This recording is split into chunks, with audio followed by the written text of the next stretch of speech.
Hello everyone and welcome to Cappuccino with HR. My name is Rudi Bauer and after 40 years in business I'm 100% sure that the success of companies is directly related to the passion of the people working for these companies. With the Cappuccino of HR we created a format where we really invite people, it's HR leaders, it's recruiters, it's talent acquisition guys, and we're talking about all the different kind of topics, and the range is going from AI of course to new work, to leadership, and all the challenges along the way. Yeah, hello and welcome to another episode of Cappuccino with HR. And today I'm really delighted to have a guest, Ferdinand Ruggenthaler, and I think we met each other many years ago at some conferences. There was a long time in between where we haven't been in contact, but I'm really delighted to have you with us. Ferdinand, welcome to Cappuccino with HR.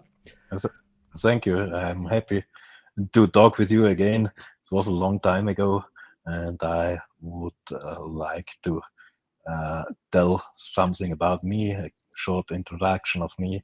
I'm Ferdinand Ruggenthaler. I'm working at the company Loecker in the HR department. I'm responsible for HR administration here and also recruiting, but in former companies I had more different HR positions, and so also I know something about HR. And I think we can have a nice talk about this topic. I'm 100% sure, as you're really long in the business now, and I think they've seen a lot of companies from inside. So I think you can share different kind of experiences, and it's wonderful to have you as my guest today. The first question that I normally always ask, as it's called Cappuccino with HR, what is your favorite coffee, Ferdinand? My favorite coffee, because we are here near to the Italian border, I like espresso, a good espresso. That's the easiest and the best. I mean, yeah. I think at the end of the day, everybody ends there. So I think you try out everything, and then at the end of the day, if you really love coffee, I think the espresso is the solution. Yeah. Uh, we're talking about a topic which I really think is extremely important. I mean, there's hells of lot of discussions out there regarding war for talent. I mean, we all know the social demographic developments within the next upcoming years, and if I think it's foreseeable that there will be a kind of a big fight for talents. And I mean, everything what we have recognized so far is probably a kind of a sweet taste compared to what really could occur within the next 10, 15, 20 years.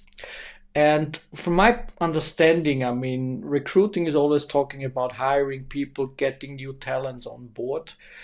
But I think there's a more important fact, and we are having this as a topic today, it's retention. I think retention in all the aspects, because if you don't lose the people, you probably need not to find new ones. And a lot of companies out there are losing a lot of talents because of different kind of factors.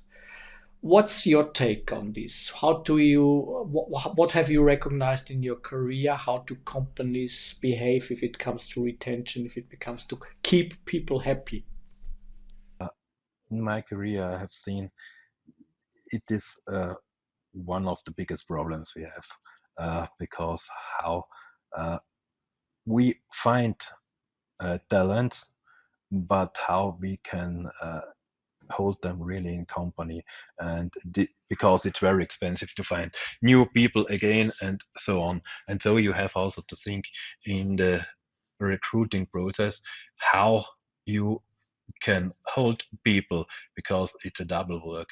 And so for me it is we have a lot of programs in companies, and think about retention management, and we think about recruiting, and we think about employer branding, and so many different disciplines in our departments, HR departments. But sometimes we forget that we work on the same thing, or we should work on the same thing, not only think in our departments and what I'm responsible for. We should think about what will happen if we don't perform, and if we don't have a good program for retention, for example. How can I recruit people? Which people have I to recruit? Because if I have a big fluctuation, it's downgrading every time. And so uh, uh, we have to take care that we think in full solutions for the full HR and not only think about retention and also employer branding and how which program fits to me. Is it really good to have only a program which is only retention orientated, or how also I will develop in future, with which people I will work, and are I future orientated or at the moment orientated? And this is really difficult because every company says we are so open, we are future orientated, but if you dive deeper, then you see the problems also in the structure. You can say, okay, when you see the job descriptions, then you see what you are hiring, which people you are hiring, and then you have the people here, and then you don't have the job which you have described. And this is the sometimes a real big problem, that we have to be honest in HR.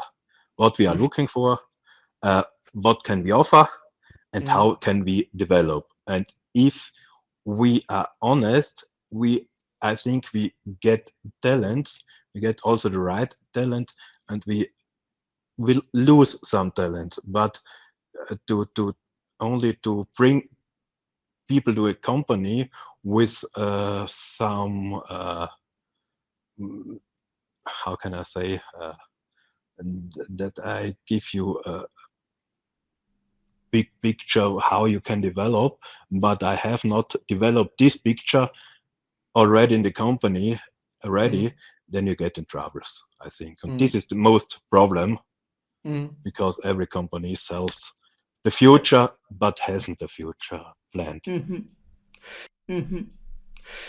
I mean, I wanted to ask you a question. What if you would choose one factor that consistently boosts retention? What would it be and why? But you have already answered it, I think, because you mentioned honesty, and I think honesty is probably the solution. Being honest and describing exactly what people can await. Because I mean, there's plenty of studies out there that a lot of people, a lot of candidates and new employees quit their job within their trial period already, or within the first 3 months.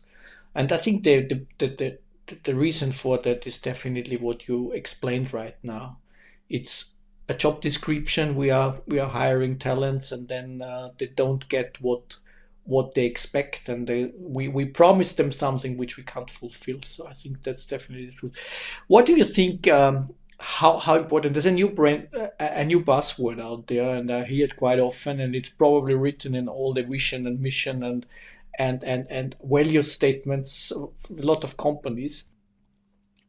How good are companies in building up a kind of a really bonding between them and their employees, and that probably ends up in belonging? How do you see that? How do you recognize that? And I mean, you have been in so many companies, and what was the best what you saw there if it comes to belonging and really tying people to the organization in a positive way, and the other way around, the negative examples probably? How could I explain? For me, it was the most, because I have seen more companies.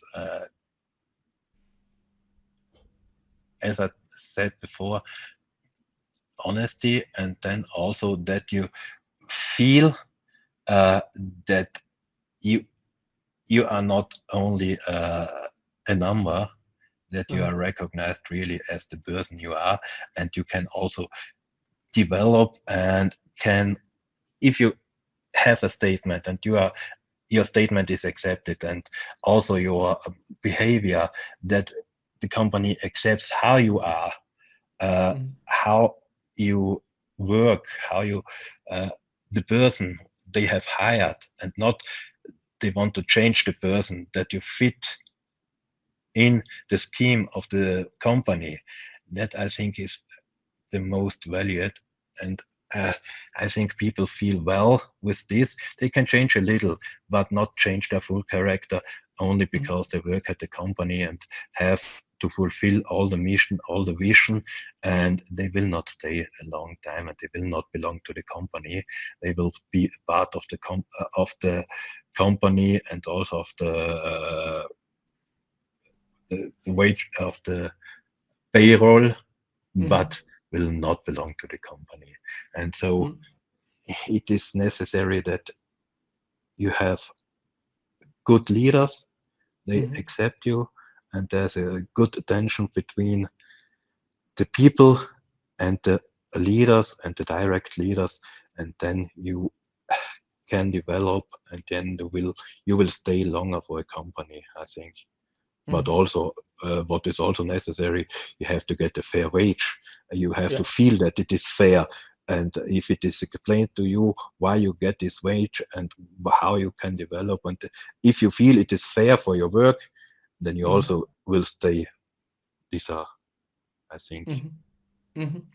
How, as you mentioned already, I mean, how has leadership or management roles changed during the years that you are in business now? What is expected now? What was expected from managers back then, and what is expected or needed from managers now? In format, in how it changed, the role, they have had managers in the different roles or in the different companies I have worked in. In former times, we have had more time. Also, the managers have had more time to spend with the people, to talk with the people, and they wanted to know something about the people.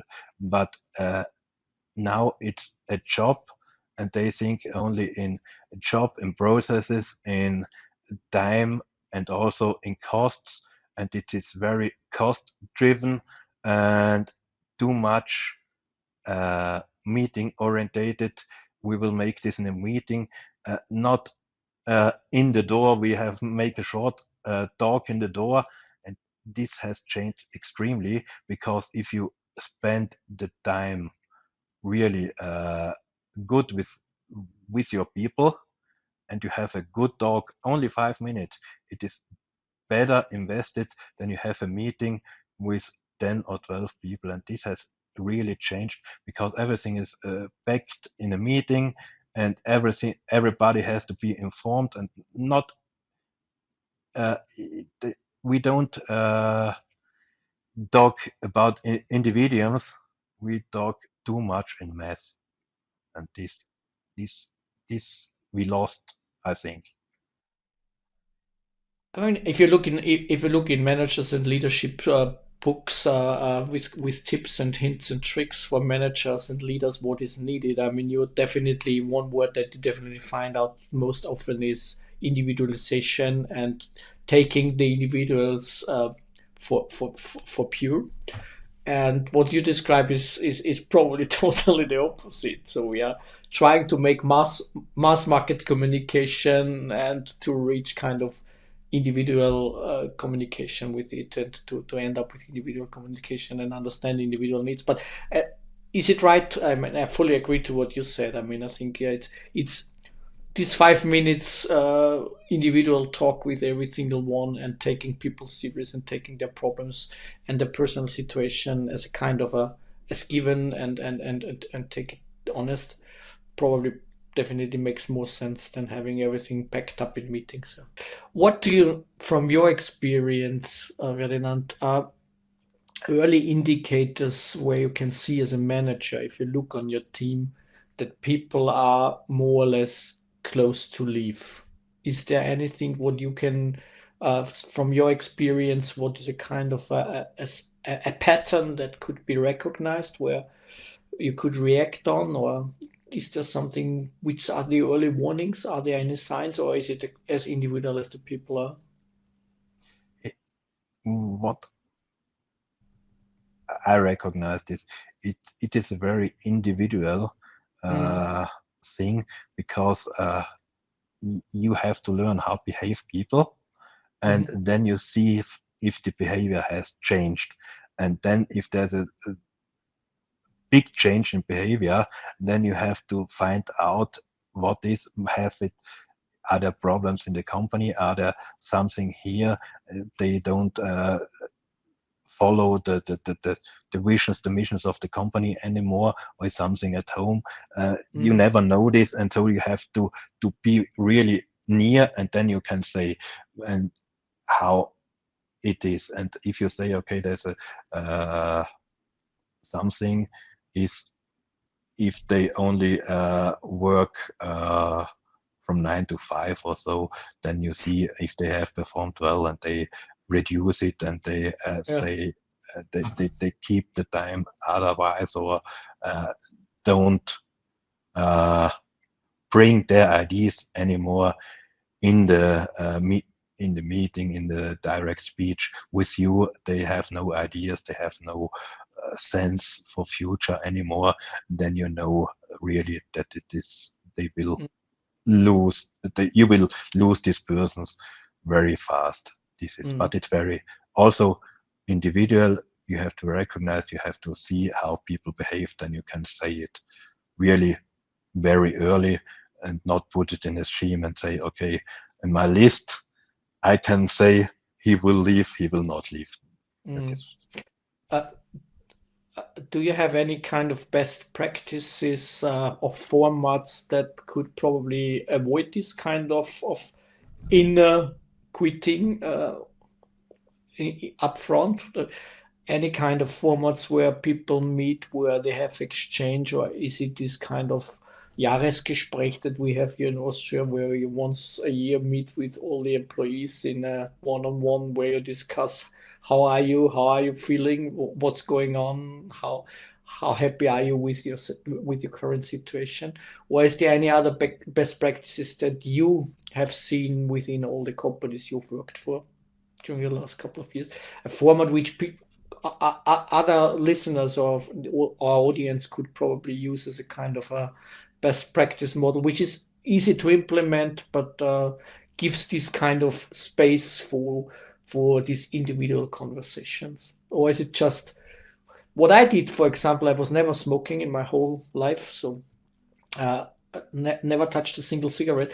But what I've done when I was in management roles and I was always joining the smokers, because downstairs when the people were smoking a cigarette, this was for me always the best mood barometer which I could get, because there you really get the mood of the organization. So joining the smokers and the coffee rounds and grabbing this kind of atmosphere was always a good indicator for me. Have you got any things like this?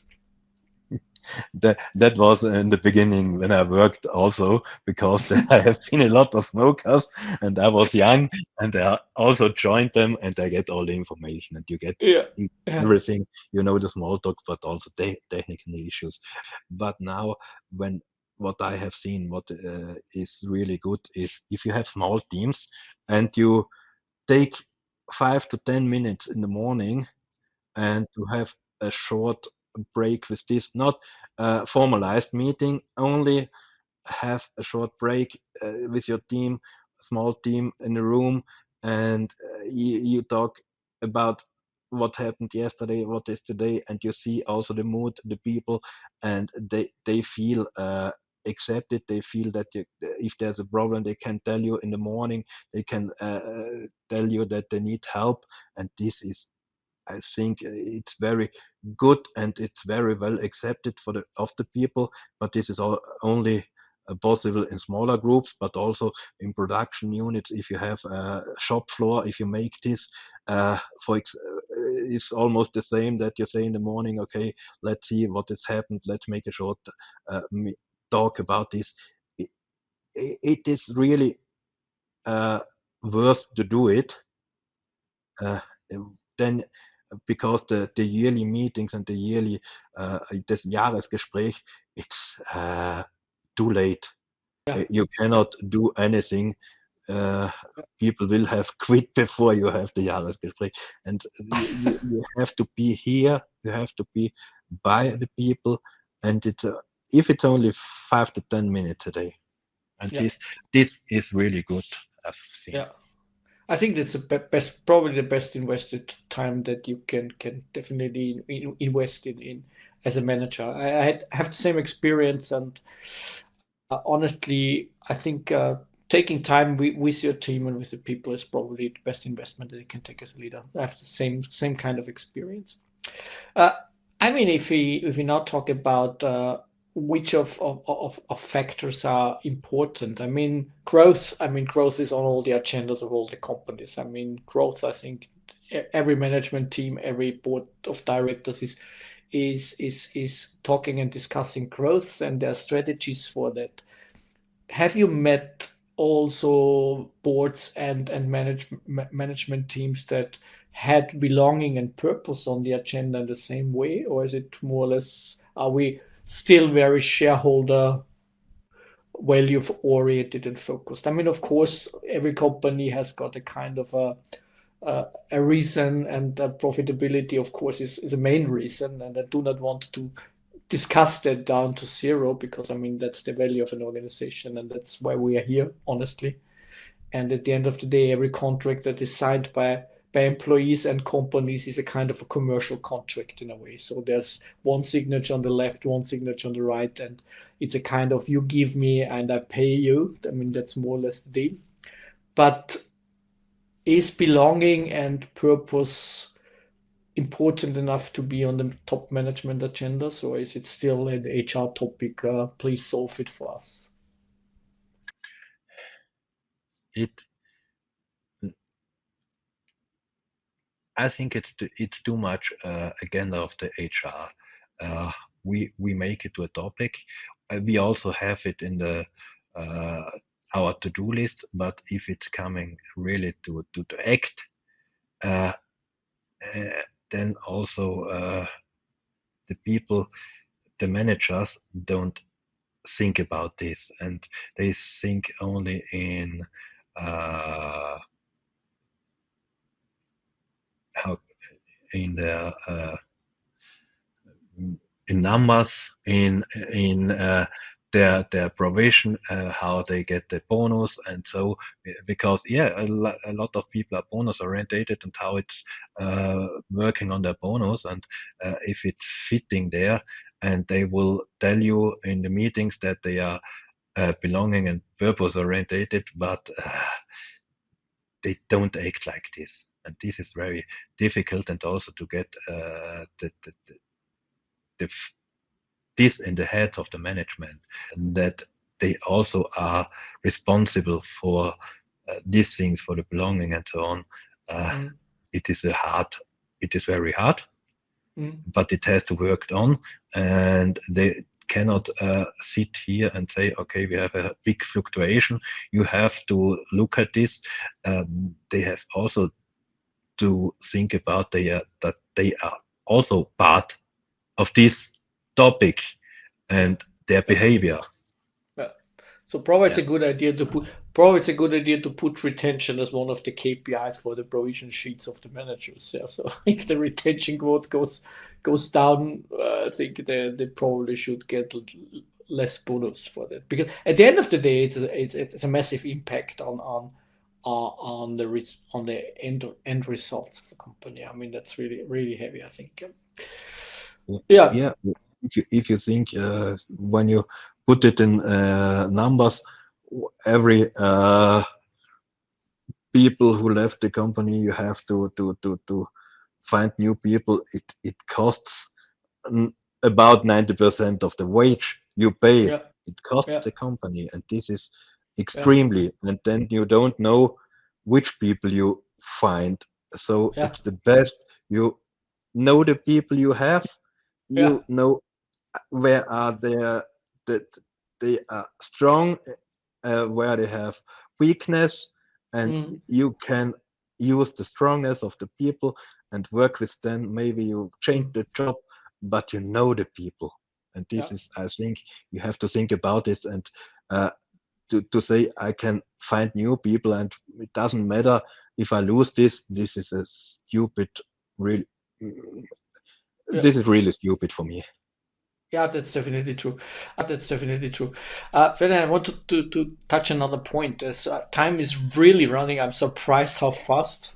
But I want to touch another topic. I mean, we're all talking about employer branding since many, many years. And I mean, employer branding is mainly, as I understood it, is mainly used for attracting new talents. I mean, we are telling wonderful, nice, glimmery, glossy, and even authentic stories out in the market. And I mean, some companies have really made a big progress there. So I really love the employer branding campaigns today much more than I loved them a couple of years ago, because I think companies have learned a lot. But how could employer branding work for retention? I mean, what I mean is there a kind, or have you ever met a kind of a internal employer branding? Because I mean, employer branding is normally used to address people outside to show them how cool we are.